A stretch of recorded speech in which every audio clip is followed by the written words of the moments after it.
Right, I've had a few people message me asking how did Deepest Blue get together, what's the history behind how we sort of started up, etc, etc. I will try and do this in one take. I might have to edit it because I'm going to waffle a bit too much otherwise. 2001, I started working at a recording studio called Middle Row Studios. Now, Middle Row Studios, I got the connection there because my mate Tony Dowding, who was from my hometown, Welling Garden City, he was in a boy band called Bad Boys Inc.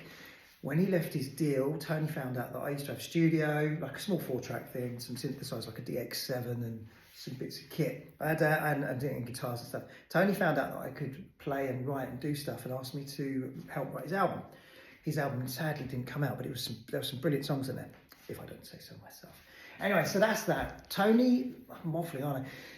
Tony ends up somehow being a 50-50 shareholder on a recording studio, which they stuck next to Damon Albarn's studio in Ladbroke Grove. Now, the way they got the studio is even weirder. There was a guy called Guru Josh.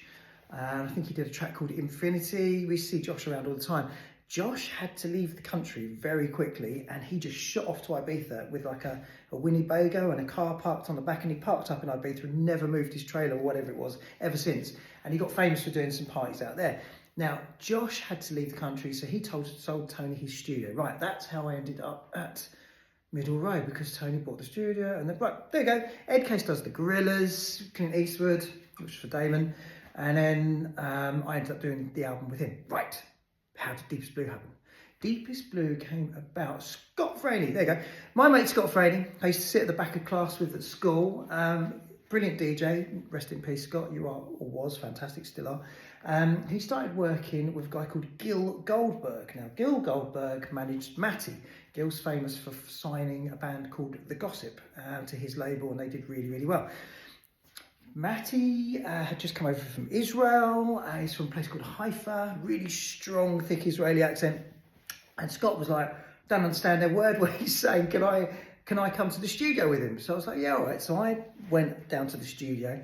I think Matty had been working with some amazing bands like Massive Attack, or I don't know, I'll have to check out the actual history on that, but I know he's got the credits for it.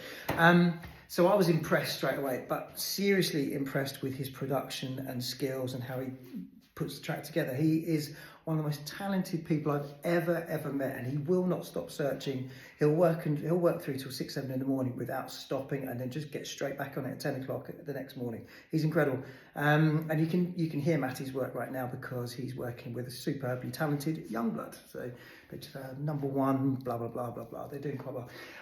So where am I going with this now? Yeah, Scott asked me to turn up to the studio. We did our first track in Matty's living room, kitchen sort of area, and he had he was living in Hampstead at the time, sort of near there, and there were really nice houses, and all we could hear was dooch, dooch, dooch from Matty, and his neighbours stamping on the floor, because he lived in an apartment. They were stamping on the floor upstairs, like, shut up, and Matty just wouldn't, he just carried on. So yeah, anyway, we did a track called Zoom, that came out.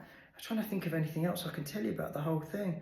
Scott went off to do some other stuff. I carried on working with Matty. Another long story, but I'm not going to go into that detail just yet. I can do another time. Anyway, I ended up working with Matty. We did Deepest Blue. Now, Deepest Blue went through about 6 different changes. It wasn't how it sounds, how you hear it now. So we did that. On the 6th change, the track we'd already done it like a year previously. I had rolled on with Is It a Sin, and I was hunting down a solo record deal with Is It a Sin and a few other songs that I had. And then all of a sudden, Pete Tong played Deepest Blue, the version that we had, which had been out, like, it was just sitting there. We didn't even think about it. Pete Tong played it. And then all of the labels that had been contacting me for my solo deal all of a sudden switched and said, we want Deepest Blue. And I was like, okay, so me and Matty were like, okay, if they want Deepest Blue, let's turn it into an album thing where we can show things like Is It Sin and all the other stuff that we wanted to do. In hindsight, I think we should have just kept it as a dance act and just gone on, just carried on doing dance, because we both love it, and it just confused everybody. I think everyone was like, what are they doing? Like, you know, we did all sorts of other styles of tracks like trip hop, and you know, we did everything. Like 4 minutes 43. Am I going to edit this? I don't know if I am actually. I haven't even had a sip of my coffee because I've been speaking too much. I don't know what else to say really. We did that. We weren't ever supposed to be a band. He was supposed to do his thing. I was supposed to do my thing. but we got joined at the hip. We argued massively over creativity. I've got my way of doing things. Matty's got his way of doing things. Matty's a true genius, and I really respect everything he does. Just different ways of doing stuff. So we split up for a couple of years, and we didn't even speak to each other for a couple of years. And I think the reason why we got back together, Filatov and Karas, friends of mine who I'd met in Russia. I turned up to do a festival with Planet Funk, and yeah, the festival got cancelled. Someone hadn't paid somebody off. Festival got cancelled. So then I'm sitting there in this little booth. I'd left all the booze there, so everyone was partying. All the artists were partying away.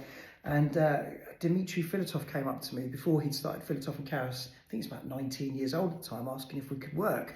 And anyway, roll forward, 2020, I think it was, Filatov and Karas asked to redo Give It Away, which was a big hit for us in Russia and Eastern Europe and all around there. It came to number 9 in the UK as well.